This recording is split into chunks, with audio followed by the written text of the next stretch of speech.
જય સ્વામિનારાયણ વિદ્યાર્થી મિત્રો, આપણે હિન્દી ધોરણ 8 સેકન્ડ સેમિસ્ટરનો ચોથો પાઠ લાલ બહાદુર શાસ્ત્રીજી એના વિશેનો અભ્યાસ કરી રહ્યા છીએ. પ્રથમ વિડીયોમાં તમે એમના કેટલાક ગુણો વિશેનો અભ્યાસ કર્યો. આ બીજા વિડીયોમાં પેજ નંબર 20થી શરૂઆત કરીએ कि शास्त्री जी की एक सबसे बड़ी विशेषता यह थी कि वे एक सामान्य परिवार में पैदा हुए थे. કે શાસ્ત્રીજીની એક સૌથી મોટી વિશેષતા એ હતી કે એક ખૂબ સામાન્ય નાના એવા કુટુંબમાં જન્મ્યા હતા. સામાન્ય પરિવાર में ही उनकी परवरिश हुई. એટલે કે એક સામાન્ય પરિવારમાં, એક નાના કુટુંબમાં, સામાન્ય પરિવારમાં એમનો ઉછેર થયો. और जब वे देश के प्रधानमंत्री जैसे महत्वपूर्ण पद पर पहुँचे तब भी वह सामान्य ही बने रहे. એમ કે અને છતાં પણ જે દેશના પ્રધાનમંત્રી સુધીની સફર એમને તય કરી અને આવા મહત્ત્વપૂર્ણ પદ સુધી પહોંચ્યા છતાં પણ એક સામાન્ય માણસ જ બની રહ્યા, એ એમનો એક ખૂબ મોટો વિશેષ ગુણ હતો. विनम्रता, सादगी और सरलता उनके व्यक्तित्व में एक विशिष्ट प्रकार का आकर्षण पैदा करते हैं. જેમ કે વિનમ્રતા, સાદગી અને સરળતા એ એમના વ્યક્તિત્વના વિશિષ્ટ લક્ષણો હતા, જેનાથી કોઈપણ વ્યક્તિને આકર્ષણ થાય. इस दृष्टि में शास्त्री जी का व्यक्तित्व बापू के अधिक करीब था और कहना न होगा. જેમ કે આ દ્રષ્ટિએ જોઈએ તો શાસ્ત્રીજીનું જે વ્યક્તિત્વ છે તે ગાંધી બાપુ જેવું જ હતું, અથવા એમની આસપાસ, એમની નજીક, ખૂબ નજીક ના હોય તેવું હતું. મારે કહેવું ન જોઈએ કે बापू से प्रभावित होकर ही सन 1921 में उन्होंने अपनी पढ़ाई छोड़ी थी. મારે એ તમને ના કહેવું જોઈએ કે 1921માં બાપુના વિચારોથી પ્રભાવિત થઈને, એ વખતે સ્વાતંત્ર્ય સંગ્રામ ચાલતો હતો, એટલે ગાંધી બાપુના વિચારોથી પ્રભાવિત થઈને એમને પોતાનું ભણવાનો અભ્યાસ છોડી દીધો હતો. शास्त्री जी पर भारतीय चिंतकों डॉक्टर भगवान दास तथा बापू का कुछ ऐसा प्रभाव रहा कि वह जीवन भर उन्हीं आदर्शों पर चलते रहे. એમ કે શાસ્ત્રીજીના જીવન ઉપર, એમના મન ઉપર ભારતીય ચિંતક ડૉક્ટર ભગવાન દાસ તથા ગાંધી બાપુની એવી છાપ, એવો પ્રભાવ હતો કે જીવનભર એમણે જે આદર્શો આપ્યા તેના ઉપર જ શાસ્ત્રીજી ચાલતા રહ્યા. औरों को इसके लिए प्रेरित करते रहे. તો પોતે તો એ સારા એવા માર્ગ પર, સારા પથદર્શક બનીને ચાલતા જ રહ્યા, પણ બીજા લોકોને પણ એ જ રીતે जीवा માટે प्रेरित करता रहा. शास्त्री जी के संबंध में मुझे बाइबल की वह उक्ति बिल्कुल सही जान पड़ती. એટલે કે શાસ્ત્રીજીના જીવનને જોઈને, એમના ગુણોને જોઈને, એમના વ્યક્તિત્વને જોઈને મને કે બાઇબલની એ ઉક્તિ એટલે લીટી એમ કે ખરેખર સાચી લાગે છે કે વિનમ્ર ही પૃથ્વી કે વારિસ હોંગે. એમ કે જે લોકો વિનમ્ર છે તે જ પૃથ્વીના વારસ હશે. એટલે કે જે લોકો विनम्र છે તે જ પૃથ્વીના સાચા વારસદારો હશે. शास्त्री जी ने हमारे देश के स्वतंत्रता संग्राम में तब प्रवेश किया था जब वे एक स्कूल में विद्यार्थी थे और उस समय उनकी उम्र 17 वर्ष की थी.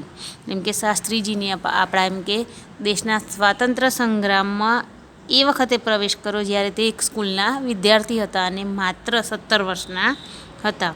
ગાંધીજી કે આહવાન પર વે સ્કૂલ છોડકર બહાર આ ગए थे. એટલે કે ગાંધીજીના કહેવાથી તે સ્કૂલ છોડીને બહાર આવી ગયા હતા. इसके बाद काशी विद्यापीठ में उन्होंने अपनी शिक्षा पूरी की. ત્યાર પછી કાશી વિદ્યાપીઠમાંથી પોતાનો અધૂરો અભ્યાસ પૂરો કર્યો. उनका मन हमेशा देश की आज़ादी और सामाजिक कार्यों की ओर लगा रहा. એટલે એમનું મન દેશની આઝાદી અને સમાજ સેવાના કાર્યોમાં જ લાગેલું રહ્યું. परिणाम यह हुआ कि सन 1926 में वे लोक सेवा मंडल में शामिल हो गए. અને પરિણામ એ આવ્યું કે 1926માં તે લોક સેવા મંડળ નામની સંસ્થામાં શામિલ થઈ ગયા, जिसके वे जीवन भर सदस्य रहे અને જેના તે आजीवन सभ्य રહ્યા. इसमें शामिल होने के बाद से शास्त्री जी ने गांधी जी के विचारों के अनुरूप अछूतोद्धार में के काम में अपने आप को लगाया. એટલે કે એમાં જોડાયા પછી એમને ગાંધી બાપુનો જે અછૂતોનો ઉદ્ધાર એ રીતનો જે વિચાર હતો તેમજ પોતાના मनने અને પોતાના શરીરને કામે લગાવી દીધું. यहाँ से शास्त्री जी के जीवन का एक नया अध्याय प्रारंभ हो गया. એમ કે અહીંથી જ એમના જીવનનો એક નવો અધ્યાય શરૂ થયો.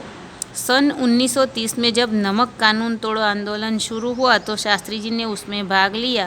उसके परिणाम स्वरूप उन्हें जेल जाना पड़ा. એટલે કે 1930માં જે મીઠાના કાયદાનો ભંગ થયો, દાંડી કૂચ, તેમાં એમ કે આ લાલ બહાદુર શાસ્ત્રીએ પણ ભાગ લીધો અને એનું પરિણામ એ આવ્યું કે એમને જેલમાં જવું पड़्यूँ. यहाँ से शास्त्री जी की जेल यात्रा की जो शुरुआत हुई है वो सन 1942 के भारत छोड़ो आंदोलन तक निरंतर चलती रही. અહીંથી એમની જે જેલ યાત્રા છે તે શરૂ થઈ અને એમ કે 1942ના ભારત છોડો આંદોલન સુધી વારંવાર એ સ્વાતંત્ર્ય સંગ્રામમાં જોડાયા અને જેલ જતા રહ્યા. इन 12 वर्षों के दौरान वे 7 बार जेल गए. એટલે કે આ 12 વર્ષમાં તેઓ 7 વખત જેલમાં ગયા. इसी से यह अंदाज़ा लगाया जा सकता है कि उनके अंदर देश की आज़ादी के लिए कितनी बड़ी ललक थी. આના પરથી જ આપણને ખબર પડે કે એમના અંદર દેશને આઝાદ કરવાની કેટલી મોટી ભાવના હતી. दूसरी जेल यात्रा उन्हें सन 1932 में किसान आंदोलन में भाग लेने के लिए करनी पड़ी. એમ કે બીજી વખત તેઓ જ્યારે કિસાન આંદોલનમાં ભાગ લીધો ત્યારે જેલમાં ગયા. એમ કે બીજી જેલ યાત્રા એમને કિસાન आंदोलन वखते થઈ. सन 1942 की उनकी जेल यात्रा 3 वर्ष की थी जो सबसे लंबी जेल यात्रा थी. એ 1942માં એમને જે જેલ થઈ એ 3 વર્ષ સુધીની જેલની સજા થઈ હતી. એ જે એમના જીવનની સૌથી મોટી જેલ યાત્રા હતી. इस दौरान शास्त्री जी जहाँ एक और गांधी जी द्वारा बताए गए रचनात्मक कार्यों में लगे हुए थे, वहीं दूसरी ओर पदाधिकारी के रूप में जनसेवा के कार्यों में भी लगे रहे. એમ કે આ સમયની વચ્ચે વચ્ચે શાસ્ત્રીજી એક બાજુ ગાંધીજીના રચનાત્મક કાર્યો, ગાંધીજીએ જે બતાવ્યા તે રચનાત્મક કાર્યો તો કરતા હતા અને સાથે સાથે બીજી બાજુ એક પદાધિકારીના રૂપમાં જનસેવાના કાર્યો પણ કરી રહ્યા હતા. सन 1935 में वे संयुक्त प्रांतीय कांग्रेस कमेटी के सचिव बनाए गए. એટલે કે 1935માં તેઓ સંયુક્ત પ્રાંતીય કોંગ્રેસ કમિટીના સચિવ બનાવવામાં આવ્યા. इस पद पर वे 1938 तक रहे. એટલે કે આ પદ ઉપર તે 1938 સુધી રહ્યા. કિસાનો કે પ્રતિ ઉનકે મન में વિશેષ લગાવ થાય. એટલે કે એમ કે ખેડૂતોના પ્રત્યે એમના મનમાં खूब मोटी विशेष भावना थी. इसलिए उनको सन 1936 में किसानों की दशा का अध्ययन करने वाली एक कमेटी का अध्यक्ष बनाया गया. ने एटले ज 1936માં એમ કે કિસાનોની હાલત એનું અભ્યાસ કરવાની એક કમિટી રચી એના અધ્યક્ષ બનાવવામાં આવ્યા. पूरी लगन के साथ काम करके उन्होंने अपनी रिपोर्ट प्रस्तुत की. એમ કે પૂરી લગનની સાથે એમને પોતાનું કાર્ય પૂરું કર્યું અને પોતાનો રિપોર્ટ આપ્યો. जिसमें જમીનદારી ઉન્મૂલન પર વિશેષ જોર દિયા. ને જેમાં એમ કે જમીનદારીને નાબૂદ કરવાના કાર્યક્રમ ઉપર વધારે જોર આપવામાં આવ્યું. આ બીજા વિડીયોમાં અભ્યાસ આપણે આટલે સુધી રાખીશું. આગળનો અભ્યાસ આપણે આગળના ત્રીજા વિડીયોમાં કરીશું. જય સ્વામિનારાયણ.